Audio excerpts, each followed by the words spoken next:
નમસ્કાર મિત્રો, સ્વાગત છે આપ બધાનું. આજે આપણે જે ચર્ચા કરવાના છીએ તેની હું તમને ટૂંકમાં માહિતી આપું તો આપણને આજે માણસોના અંગત જીવનમાં થતી સમસ્યાઓ વિશે વાત કરીશું. આ એવી સમસ્યાઓ છે જે માણસો મોટાભાગે પોતાના જાહેર જીવનમાં કોઈની સાથે શેર કરવાનું ટાળતા હોય છે.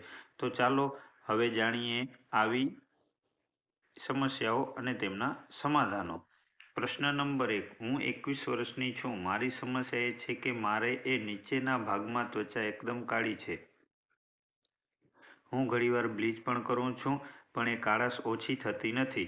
મારી બહેનપણીનું કહેવું છે કે એ જગ્યાએ બ્લીચ કે લેઝરનો ઉપયોગ ન કરાય, એનાથી ત્વચા વધારે કાળી થઈ જાય છે. શું ખરેખર એવું થાય? મારે શું કરવું જોઈએ? એક યુવતીનો આ પ્રશ્ન છે, તો ચાલો તેમને ઉત્તર આપીએ. તમારા અંગોની ત્વચાનો રંગ કાળો થઈ ગયો છે. આ અંગો પર બ્લીચ કરવાથી ત્યાંની કોમળ ત્વચાને નુકસાન પહોંચે છે. રેઝરથી ખાસ નુકસાન થતું નથી, પરંતુ નવા આવનારા વાળ કડક આવે છે, જેનાથી ખંજવાળ આવી શકે છે. પરંતુ બ્લીચમાં કેમિકલ આવતા હોવાથી તે ત્વચામાં ઉતરે છે, તેથી ક્યારેક ત્વચાનો રંગ બદલાઈ જતો હોય છે. સૌથી સારું તો એ જ રહેશે કે તમે હેર રિમૂવર ક્રીમ વાપરો અથવા બિકિની વેક્સ કરો. તેનાથી તમને આવી કોઈ સમસ્યા નહીં થાય. પ્રશ્ન નંબર 2. મારી ઉંમર 21 વર્ષ છે. મને માસિક સ્રાવ નિયમિત આવે છે. મારી સમસ્યા એ છે કે મારો શારીરિક વિકાસ જોઈએ એવો નથી. આના કારણે મને ઘણીવાર વિચાર આવે છે કે શારીરિક વિકાસ અપૂરતો હોવાથી મને લગ્ન પછી કોઈ સમસ્યા તો નહીં થાય ને. મારા શારીરિક વિકાસ માટે શું કરવું જોઈએ? એક યુવતીનો આ પ્રશ્ન છે, તો ચાલો તેમને ઉત્તર આપીએ.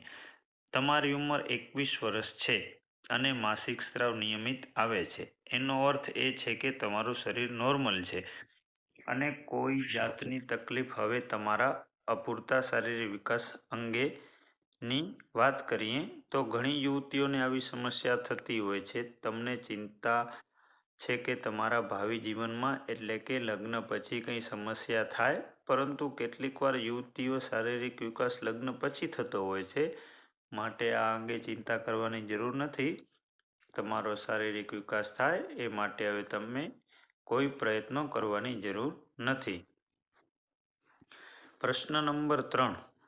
મારી પત્ની જ્યારે માસિક સ્રાવમાં આવે છે ત્યારે એ શારીરિક સંબંધ બાંધવાની ના પાડે છે. જ્યારે મને ખૂબ જ ઈચ્છા હોય છે, પણ એ આ દિવસો દરમિયાન ઇનકાર કરે છે. મારે એને સાથ માણવા માટે કઈ રીતે રાજી કરવી? શું માસિક સ્રાવના દિવસો દરમિયાન સાથ માણવાથી કંઈ તકલીફ પડે? એક પુરુષનો સવાલ છે. ચાલો તેમને ઉત્તર આપીએ. મોટે ભાગે મહિલાઓનો માસિક સ્રાવ દરમિયાન પેટ, પેઢું, કમર અને પગ દુખાવો થતો હોય છે. આથી તેઓ આ દિવસોમાં સાથ માણવાનું ટાળે છે. વળી જ્યારે હાઇજીનની દ્રષ્ટિએ પણ આ દિવસો દરમિયાન સાથ માણવાનું યોગ્ય નથી, કેમ કે આ દિવસોમાં સ્ત્રીના શરીરમાં જે રક્તસ્રાવ થાય છે તે લોહી ખરાબ હોય છે. આ દરમિયાન ક્યારેક કંઈક ઇન્ફેક્શન લાગી જવાનો અથવા તમારા પત્નીને અન્ય કોઈ શારીરિક તકલીફ થવાની સંભાવના પણ નકારી શકાય નહીં. માટે હાઇજીન અને તમારા પત્નીની શારીરિક તકલીફોનો વિચાર કરી તમે એમને સાથ માણવાનો આગ્રહ ન કરો તો વધારે સારું. પ્રશ્ન 4. મારો દીકરો 11 વર્ષનો થયો. હજુ રાત્રે એને પથારી ભીની થઈ જાય છે. એને ઘરમાં કોઈ કંઈ કહેતું નથી. અભ્યાસમાં કંઈ સમસ્યા નથી. એના મિત્રો પણ સારા છે. સ્વભાવ પણ શાંત છે. છતાં આમ કેમ થતું હશે? એને શારીરિક કંઈક સમસ્યા હશે? આવો એક મહિલાનો સવાલ છે, તો ચાલો ઉત્તર આપીએ. તમારો દીકરો 11 વર્ષનો થયો હોવા છતાં એ પથારી ભીની કરે છે. એની પાછળ કંઈક કારણ તો ચોક્કસ રહેવું જોઈએ. દેખીતી રીતે ભલે તમને એનો સંદર્ભમાં કોઈ સમસ્યા ન જણાતી હોય, પરંતુ એના મનમાં કંઈક તો એવી વાત હોવી જ જોઈએ જેના કારણે એને આ સમસ્યા રહે છે. તમે એને સમજાવીને પૂછજો તો કદાચ પોતાના મનમાં શું ચાલી રહ્યું છે તે વિશે જણાવે. વધારે સારું તો એ જ રહેશે કે તમે તમારા દીકરાને કોઈ મનોચિકિત્સક પાસે લઈ જાઓ.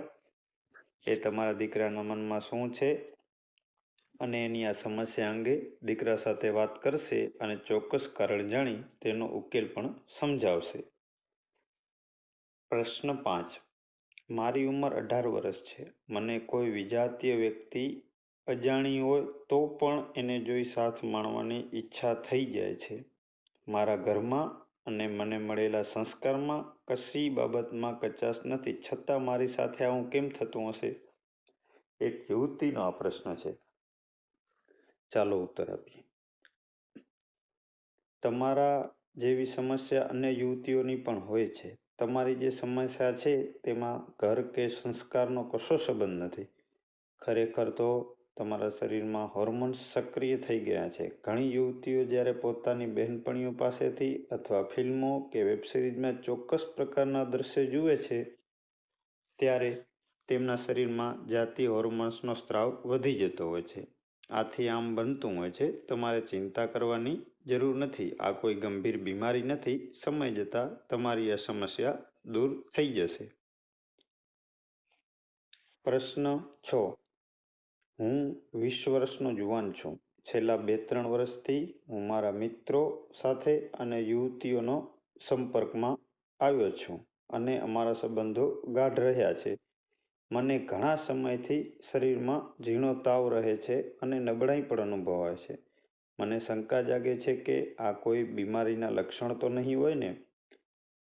આનો ખ્યાલ કઈ રીતે આવો એક યુવાનનો પ્રશ્ન છે. યુવાનનું કહેવું અહીં એવી રીતના છે કે તેમની જે મહિલા મિત્રો છે તેમની સાથે તેમને શારીરિક સંબંધ બાંધેલો છે. તો ચાલો હવે તેમનો ઉત્તર જાણીએ. તમે તમારા મિત્રો સાથે અનેક યુવતીઓના સંપર્કમાં આવ્યા અને તેમની સાથે ગાઢ સંબંધો બાંધ્યા, પરંતુ એ સમયે તમે સલામતીનું પૂરતું ધ્યાન રાખ્યું કે નહીં તે જણાવ્યું નથી. છતાં માની લઈએ કે તમે પૂરતી કાળજી લીધી હશે. હવે તમને શરીરમાં ઝીણો તાવ રહે છે અને નબળાઈ અનુભવો છો. તે અંગે તમારે વહેલી તકે ડૉક્ટરને બતાવવું જોઈએ. જો જરૂર લાગે તો ફૂલ બોડી ચેકઅપ કરાવો. વધારે સારું કેમ એમ નથી ખ્યાલ આવશે. તમને કયા કારણ સર આ તકલીફ રહે છે. તમને કોઈ સારા ડૉક્ટરને બતાવો. પ્રશ્ન નંબર 7. મને 40 વર્ષ થયા. મને ઘણા સમયથી પેઢું અને કમરનો દુખાવો રહે છે. માસિક સ્ત્રાવ અનિયમિત થવાથી મને એટલો ખ્યાલ આવી ગયો છે કે મારો મેનોપોઝ શરૂ થઈ ગયો છે. પણ તેના અન્ય લક્ષણોના કારણે મને ખૂબ તકલીફ પડે છે. આ તકલીફો ક્યારે દૂર થશે? આવો એક મહિલાનો સવાલ છે. તો ચાલો ઉત્તર આપીએ. તમને ખ્યાલ છે કે તમારો મેનોપોઝનો સમય શરૂ થઈ ગયો છે, તેથી તમે બંને એટલા સાહજિક અને સ્વસ્થ રહેવાનો પ્રયત્ન કરો. આ સમયગાળા દરમિયાન હોર્મોન્સમાં ફેરફાર થવાના કારણે ઘણી મહિલા હોટ ફ્લસીસ, ડિપ્રેશન, એન્ઝાયટી વગેરે પણ અનુભવે છે. તમે તમારા ડૉક્ટરને મળી આના સાથે મુક્ત મને વાત કરો. એ તમને બતાવશે કે તમારે આ સમયમાં કઈ રીતે સ્વસ્થ રહેવાનું. થોડા સમય આ સમસ્યાઓ રહેશે એમ માની રહેશો તો બિનજરૂરી ડિપ્રેશન કે એન્ઝાયટી નહીં અનુભવો. આશા રાખું છું કે મિત્રો તમને આ વિડીયો પસંદ આવ્યો હશે અને તમે પણ જો આવી કોઈ સમસ્યા હોય તો કમેન્ટ બોક્સમાં જરૂર જણાવજો. તો મળીએ હવે બીજા આવા જ સવાલો અને જવાબો સાથે. ધન્યવાદ.